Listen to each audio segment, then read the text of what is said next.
Welcome to this episode of our program Daily Debate. As usual, we will be discussing an important topic. Tonight we'll be focusing on a beautiful event that took place today, where the President attended an iftar banquet at Al Asmarat district.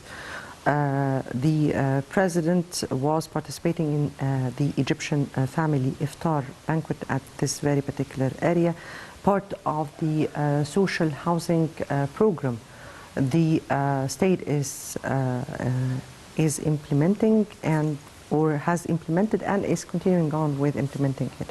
During this banquet or the iftar banquet in Al Asmarat, the President held an open dialogue with the citizens, in which he addressed them and held an open conversation with attendants. The President has said that we will improve services and facilities further.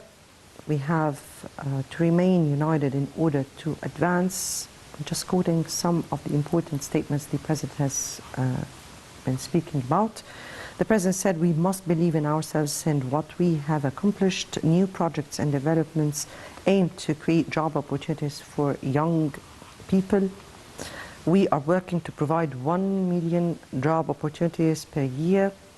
The President, during the iftar banquet, said also that we will work to improve all the services that are being presented to citizens.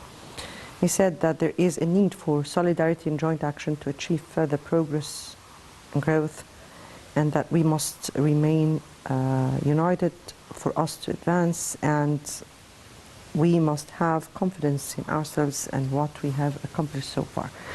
Now, this was an open dialogue made by the President during his participation in the family iftar, where the iftar was attended by ministers, high-ranking officials, intellectuals, and other public figures and intellectuals.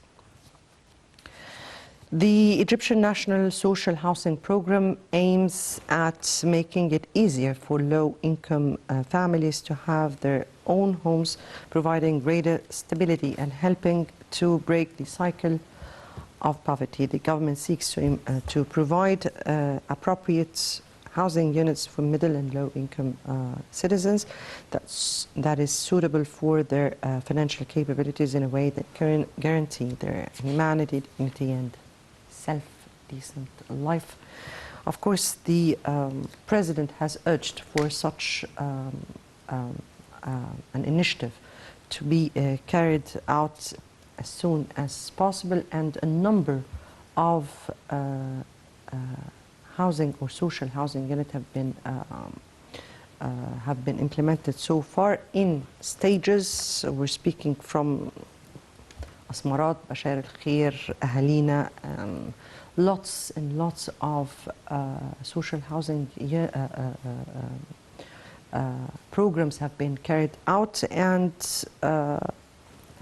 that is definitely nationwide. We'll be speaking about that with our distinguished guest, engineer Haitham Kafrawy, who is teacher assistant for structure analysis. And thank you so much for being with us. Thank you so much. Yes. It's a pleasure. My pleasure. Before we delve into our discussion, let me first have this quick report, and we'll come back for more discussion.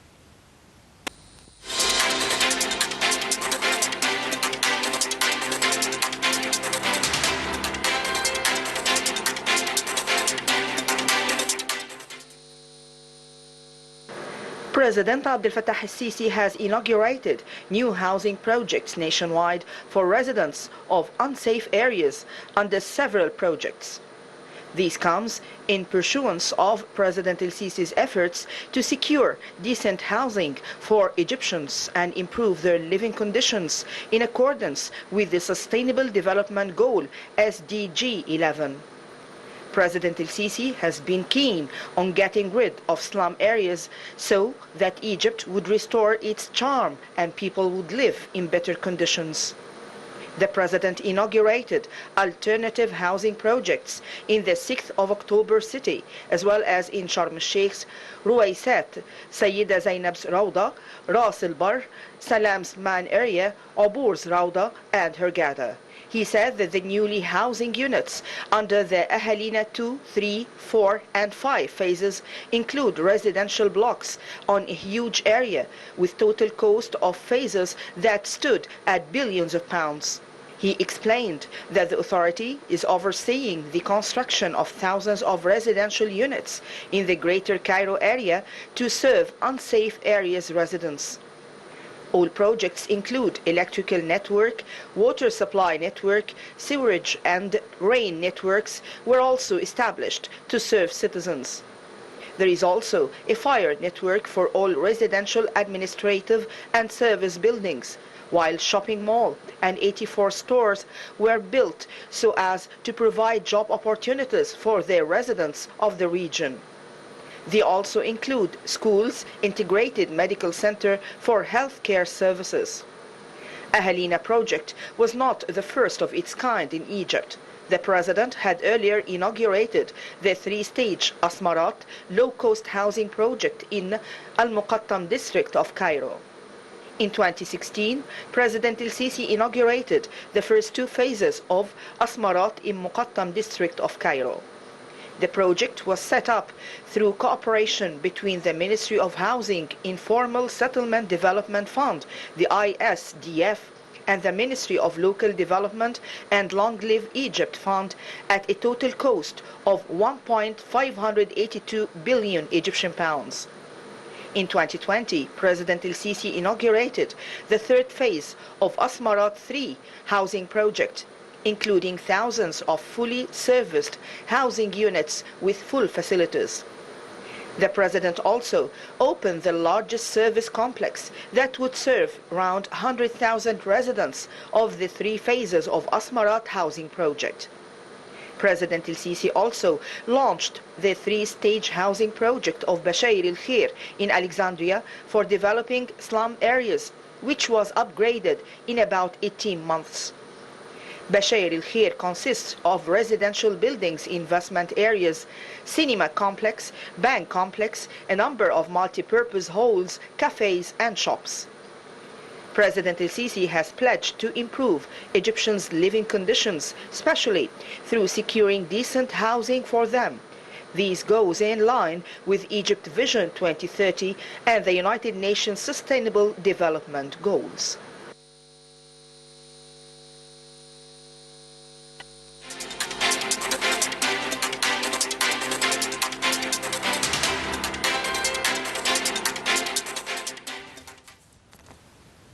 Right, welcome back, and starting with our discussion, let me take your reading here into this iftar banquet, the Egyptian family at this very particular area.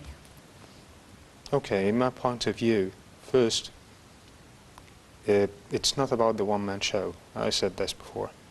It's not about the president himself.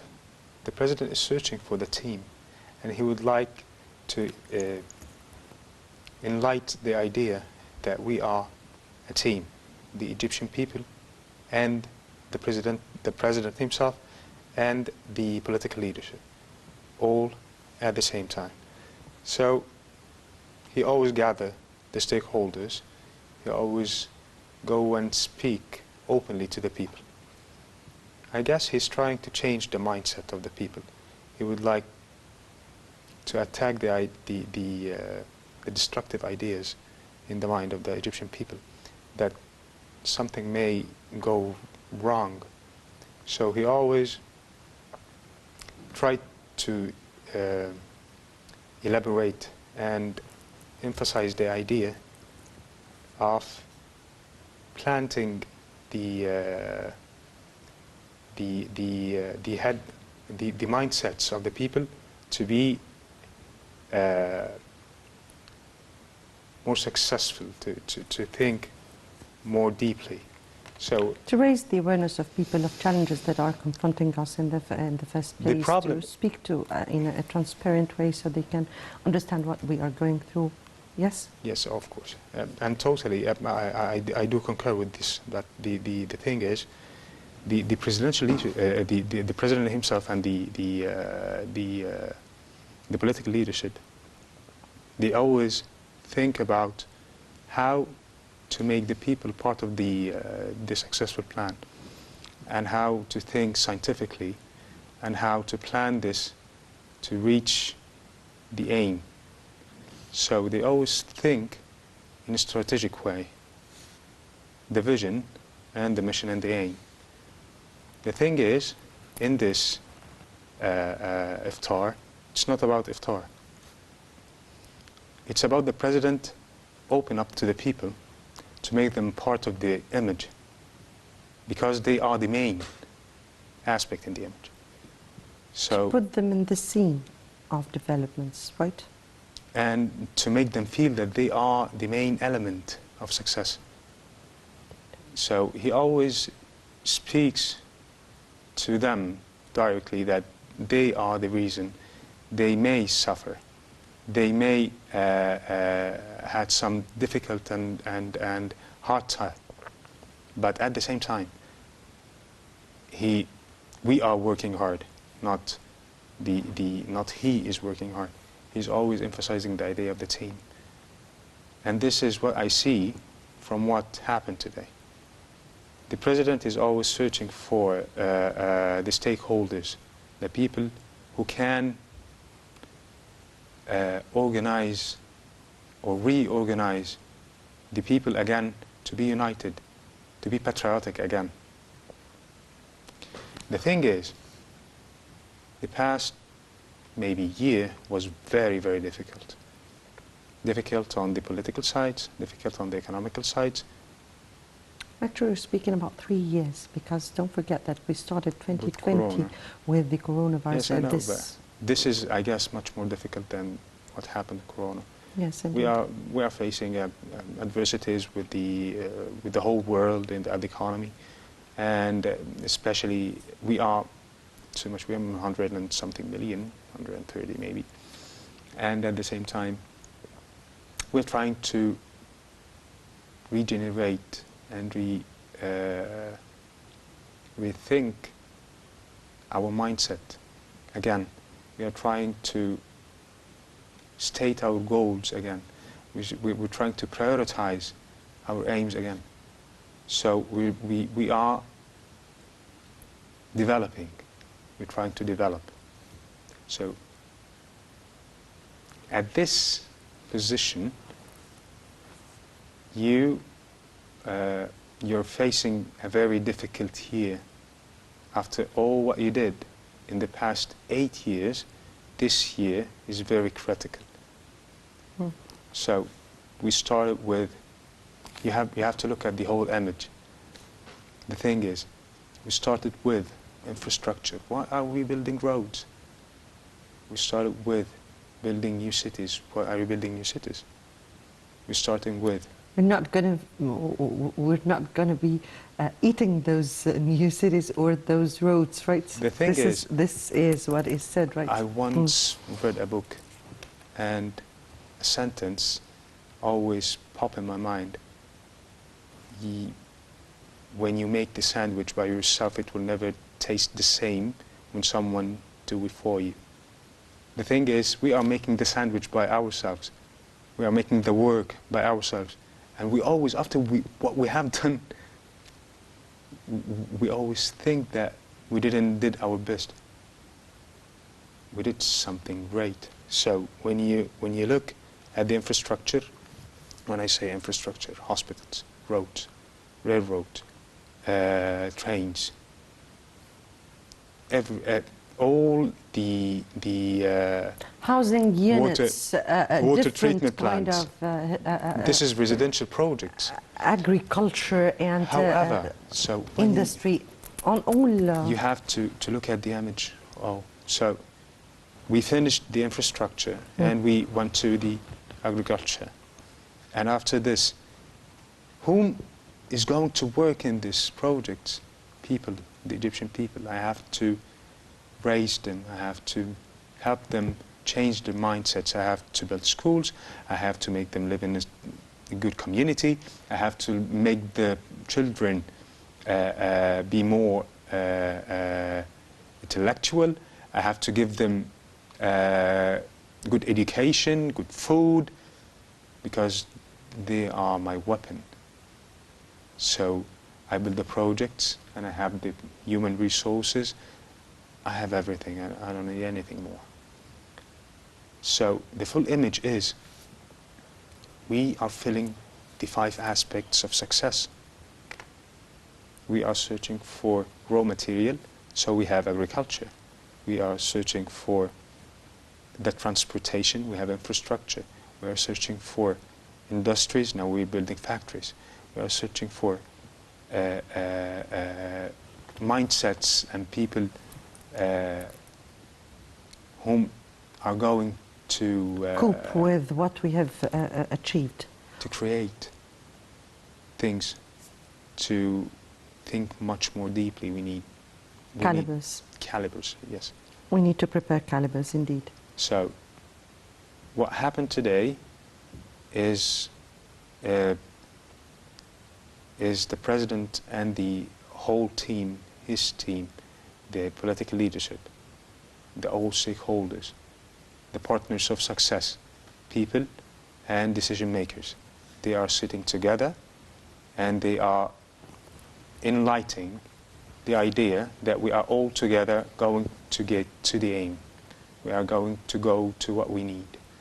What we need is mindsets, human resources, and new projects. It's an integrated, an all-out integrated strategy that has been put. And we've been working on that step by step in order to reach the end result goal, or what we aspire for. True. And getting back to the iftar banquet Yes. the president attended today. And here during this banquet, the president gave, or in an open dialogue with people, he spoke about several issues. Yes. Now, he spoke about the services and facilities.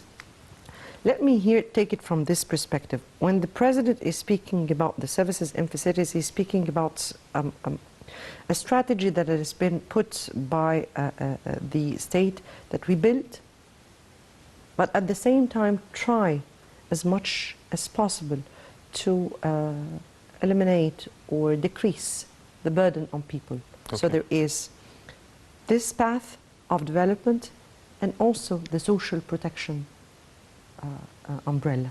Balancing.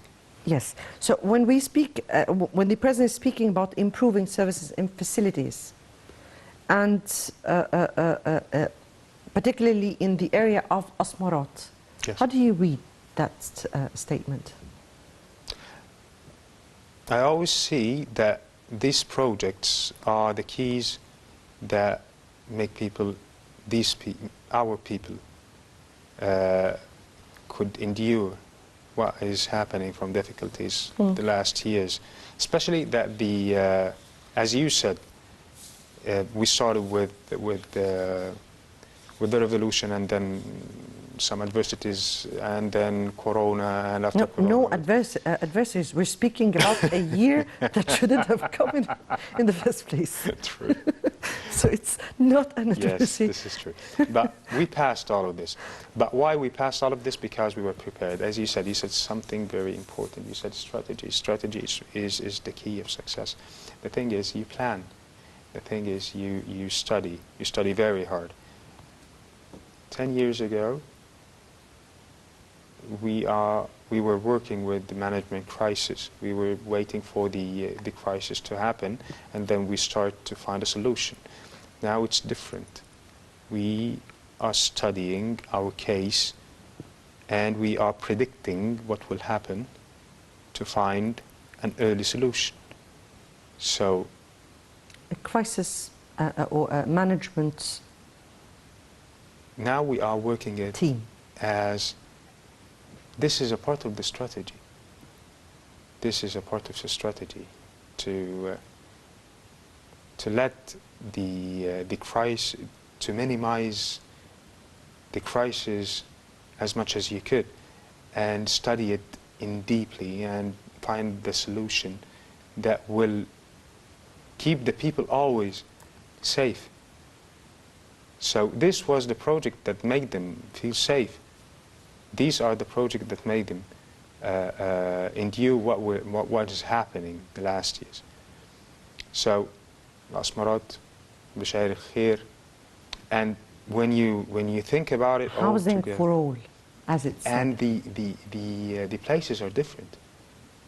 He's trying to minimize. He's trying to minimize the scene you see every day as Egypt after what we have been through. We have a lot of monuments that you couldn't do this to. The thing is, you have places, it's all chaos.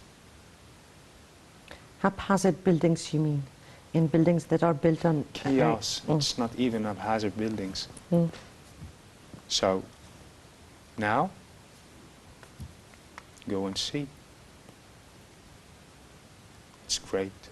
Now, you can make people come and see your monuments, come and see your place. Now it's different. They're just showing here the units in the buildings that were built instead of other buildings that were built, or instead of the unsafe areas in which people were transferred into those new buildings. These places where, if you have any old videos, if you see these units before, we are aware of what it was, the WIA, for instance. Yes, indeed. It was really unsafe for the people. This is what replaced the WIA. This is what replaced... yes. Playgrounds, mosques. This is Bashar al-Khair, for instance, in Alexandria. And see the roads, the infrastructure, the units, the whole project all together. Now you can feel that you will have a generation. You are creating a generation that may make a difference. Definitely, it's on the plasma, and we are seeing it together. Let me here take up, before we speak about the social housing program and how far the state has gone in this course, let me just take your reading of two important issues the President spoke about. First, he spoke about that we should be, we should remain united in order to be able to face challenges. We're not speaking about the strategy, but the President or the leadership chose to speak to people frankly. Yes. Because of the situation. And he said that we should believe in ourselves. We believe in what we have accomplished. We believe in what we are. We believe in our sandwich that we are doing ourselves, it matters. He spoke about new projects and development that aim to create job opportunities for young people.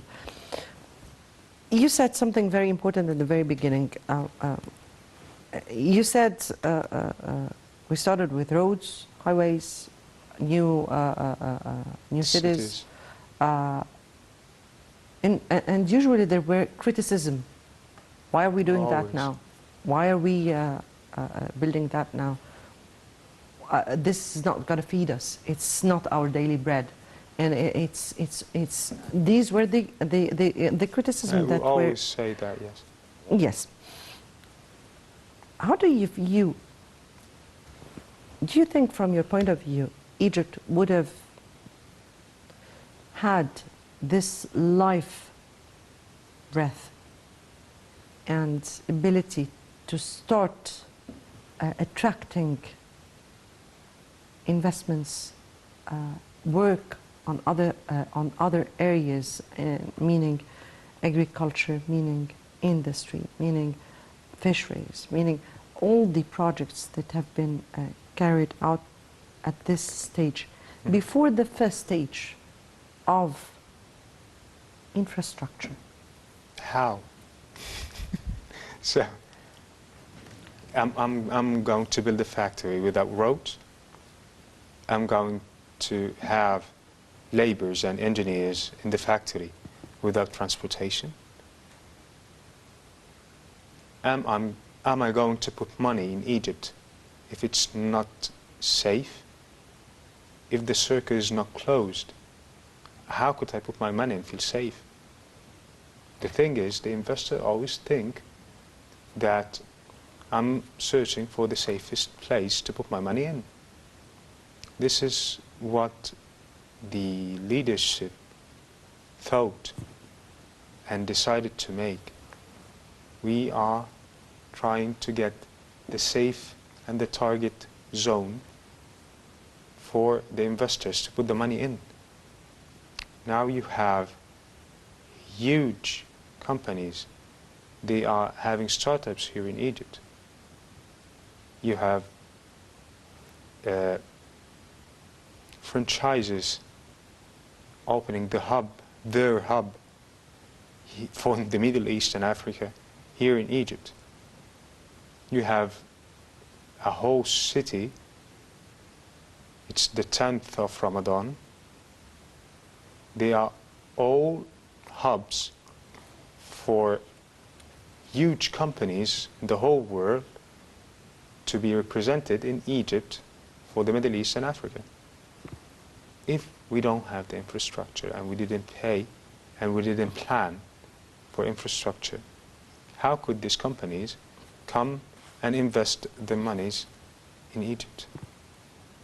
You are talking about 1 million chance for people, Egyptian people, to work every year. How could we do this? We did this already because of what we have already done in infrastructure, in building new cities, in giving the people new chances. And by the way, we are getting all what we did back. We are investing in ourselves. We are investing in our minds. Social house program. We are aware that the president started or gave the direction, and a law was signed in this discourse in 2016, and the president has urged starting with social housing program to end the rural area phenomenon. From your point of view, how was the rural area phenomenon a real challenge for the country from several aspects?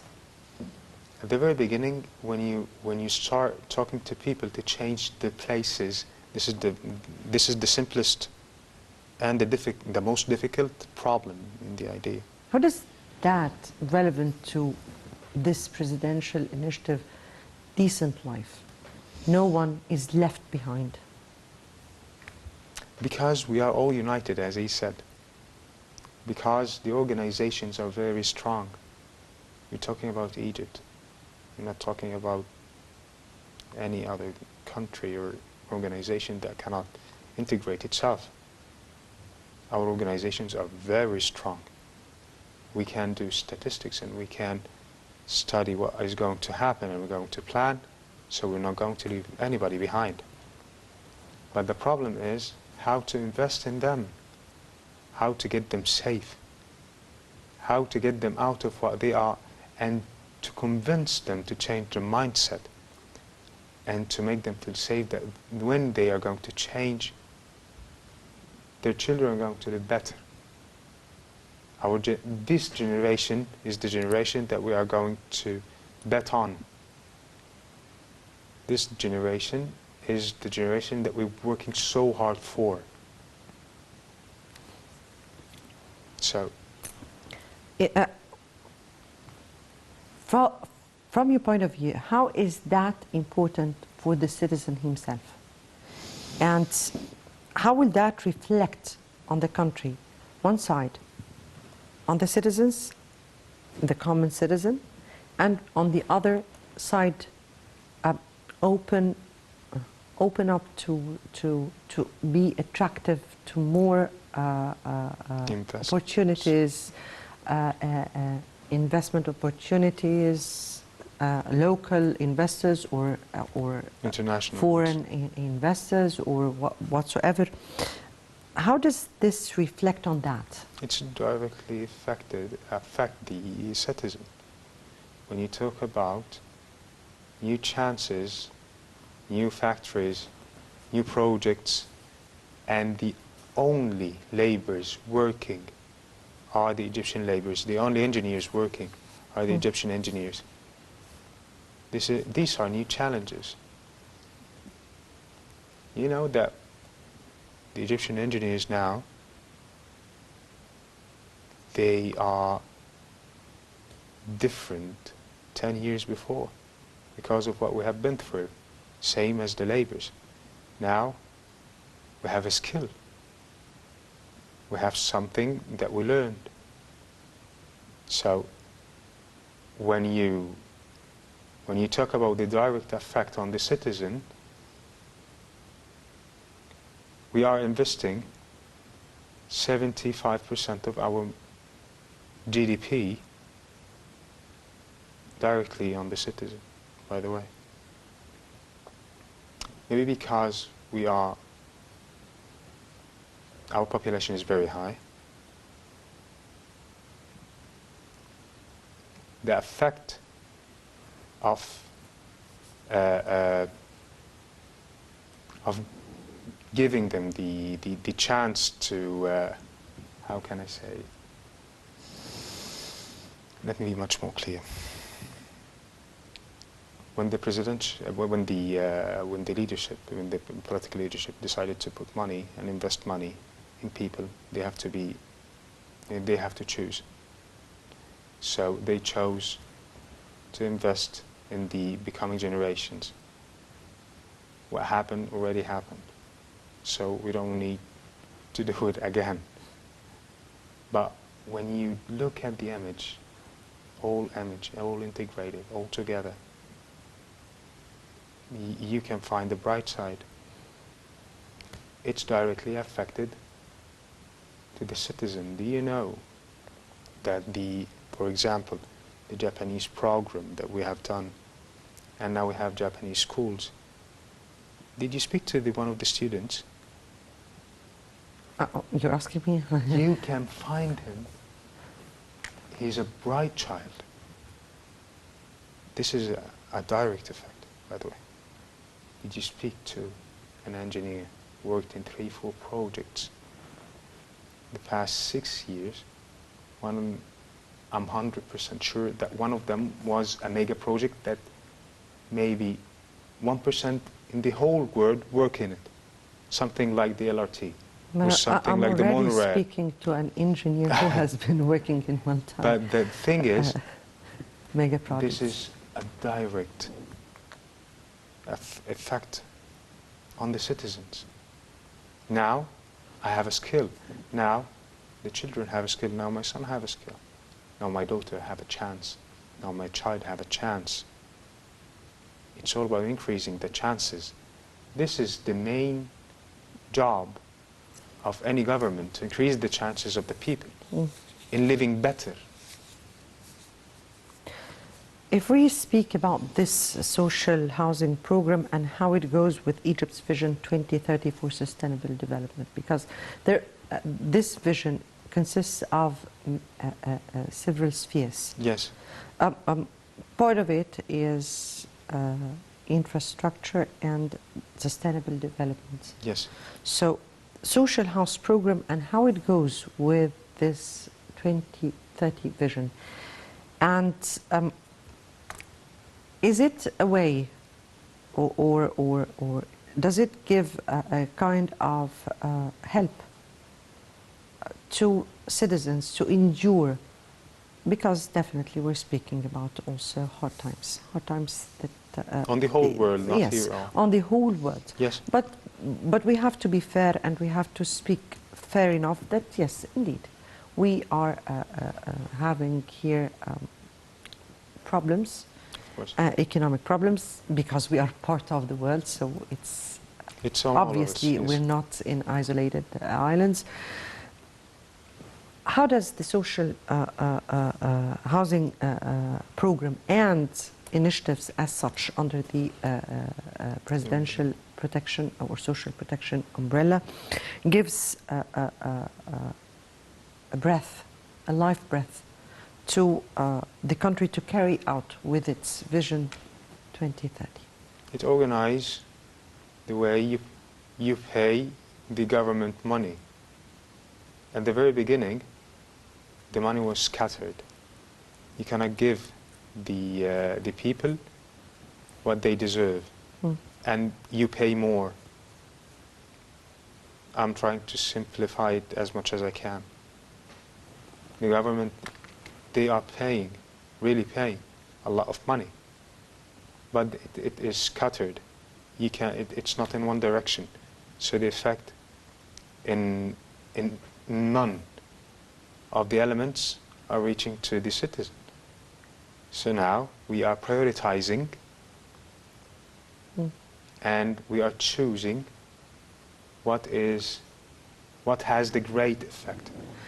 So if I understand you right, you're speaking about replacing subsidies, yes, and by direct effect which is the benefit highest, to the gives the citizen. highest benefits to the citizen. And we are taking it in stages. So this is why it's the 2030 strategy.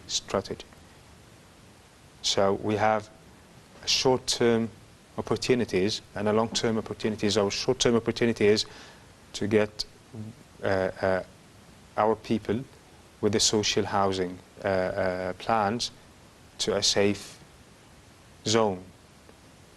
And the long-term opportunity is to give them a better chance in living, with more opportunities in work, more opportunities in increasing the quality of life.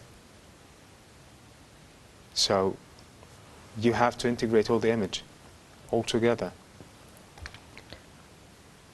If I may ask you here, because we are, the channel is not just directed to people, but also to the whole world. Yes. If I may ask you, from your point of view, how the people look at us, how the world is looking at Egypt, in all the changes that we've been through, in what we are doing, in our strategy to go on with our sustainable development projects. How do you view that? What, not just how do you view how the world look at us, but what is the message that we really want to send? I would like to answer the first question very fast. If you don't matter, people won't fear you. Or watch you. Thank you. And the other question is, you're trying your best, you're doing effort, and you have something in return, right? So, at least you're in the right path. We did our best, and now we have investments. We are setting strategies. Now we're having safe zones for the people. You invested projects. Now we have more chances for a high quality of life for the people. How the world is watching Egypt? I guess we are a good, successful story of success. Yes. Yes, we are. Yeah. By the way, we are. Despite all difficulties, we are a story of success. Yes. Unfortunately, my time is out and I have to end it here, but Engineer Haitham Kafrawy, teacher assistant in structure analysis, we thank you so much for being with us, and I guess It's always a pleasure. this is the message that we have to leave it here. Thank you so much. And dear viewers, many thanks for watching. Next debate would be on Sunday. Have a beautiful weekend, and many thanks for watching.